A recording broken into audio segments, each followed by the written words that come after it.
At this point, we all have seen 10 times over the massive influx of ads in election promo this season. Kamala Harris loves criminals. Donald Trump's a dictator. It's gonna take over the world.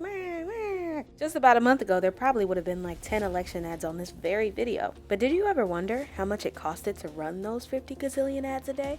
As you'll see, the numbers behind this election season were like no other, even breaking all-time election spending records in US history. But the questions remain. Where did all this money come from? And what made this election more expensive than every other one before? And why are some of the answers to these questions a mystery? Dun dun dun. Buckle up, this is going to be quite a ride.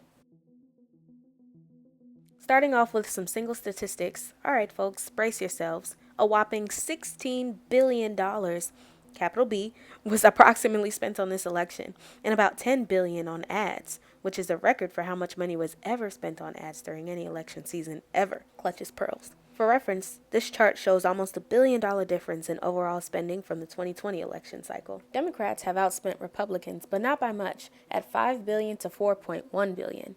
In just 7 states, swing states that is, which are states that have a big say in who's going to win the election, have seen 3 out of every $4 spent out of all those billions. Pennsylvania in particular had set a new record this year, having $1.2 billion spent on it, which is the first time we've ever seen $1 billion spent on a single state, and roughly $600 million of that was spent on the presidential election. It's interesting how the amounts allocated towards presidential election ads and other statewide races vary across each state. For example, the Senate race in Pennsylvania took $344 million of that groundbreaking billion, but Ohio topped them in the Senate race specifically with amounts spent at $518 million, also setting a new record. It's undisputed that Democrats outspent Republicans, though the numbers reported vary by source. For Kamala Harris's race, it's reported that she spent over half of what Donald Trump spent for his campaign. Others say that she only led in spending by about $1 billion or so. Only $1 billion.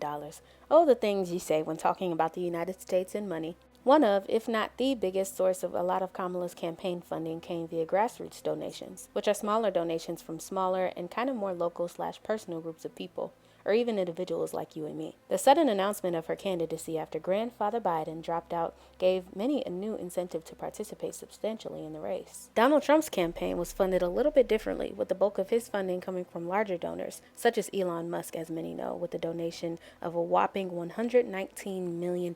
But what many don't know is that Elon Musk actually wasn't Donald Trump's biggest donor. There's actually another top 1%er who beat him out for the largest donation given to his campaign, and that's none other than Timothy Mellon, at a whopping $160 million.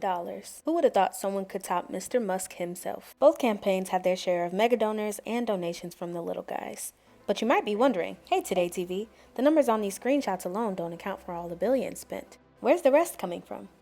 The answer to that lies in a term that you may have seen lurking in some of these articles, called PACs, or Political Action Committees. Political Action Committees are basically groups of people who band together that could be labor unions, industry groups, or, different nonprofits, basically an organization of people that band together to support whatever political view they have. These are the groups, PACs, that do a lot of the raising money and spending for their chosen candidates. But here's where the mystery comes in. According to Open Secrets, an election transparency nonprofit who is reporting a lot of this information as they receive it from the Federal Election Commission, there are different types of PACs, but apparently there's a type called super PACs, and they can raise and spend as much money as they want. Other kind of PACs are limited, but these guys, they can raise and spend as much as they want, and they're not required to disclose their donors, aka who's giving them all this money and how much.